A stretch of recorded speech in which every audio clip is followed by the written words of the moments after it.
Marada. And I'm John Rafael Mundo, and we're from the University of the Philippines Diliman campus. And we are here to present our project, Tamb-EYE, a motion-based IoT automated system to increase energy saving. Climate change is a serious and lingering problem that has impacted our world and its societies through damaging natural phenomena. Just this year alone, record high temperatures have been recorded all over the world, including in our country, the Philippines. It's no secret that one of the main contributors to climate change, specifically global warming, is the emission of greenhouse gases. It's also no secret that these greenhouse gases are mainly produced through human activities. For this reason, we considered a motion-based IoT system to increase energy savings and reduce carbon footprint.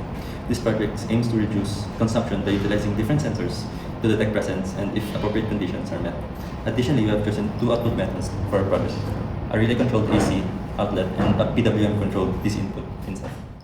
The main functionality of our project involves the use of an ultrasonic sensor and a passive infrared or PIR motion sensor to detect a person when they enter a predetermined range. We have also used a servo motor for the ultrasonic sensor so that its effective range is increased to 160 degrees, better suiting its function to detect presence. The motion detected by the PIR sensor serves as a confirmation that a person is indeed in the area, since the ultrasonic can't distinguish between people and objects. Having both sensors offers flexibility on where it could be placed. As mentioned, one of the outputs of our project is an outlet for AC application. Since we aim to reduce energy consumption, it is practical to keep in mind and utilize already existing appliances that could produce unnecessary energy consumption, such as unused electric fans. To implement the control for AC appliances, we used an Arduino controlled relay to toggle the built-in outlet. If there is a presence detected, the outlet will only supply AC current if the MLX 90614 temperature sensor measures an ambient temperature equal or greater than 27 degrees Celsius. As a bonus feature, we also included an automated PWM-controlled DC output, mainly used for DC bulbs. To control the bulb's brightness, we used a MOSFET and a BH1750 ambient light sensor. Additionally, we created a simple formula to determine the appropriate duty cycle of the bulb's PWM input, wherein a well-lit room with 200 to 600 lux will not turn on the bulb, while a dim room at less than 100 lux will turn on the bulb, with its brightness varying linearly with lux. To lower carbon footprint, this DC output will only function if there is presence detected, avoiding unnecessary lighting if there are no persons in the area. Lastly, we thought it would be best to upload the measured data to ThinkSpeak, an open IoT analytics platform to allow for monitoring and future adjustments.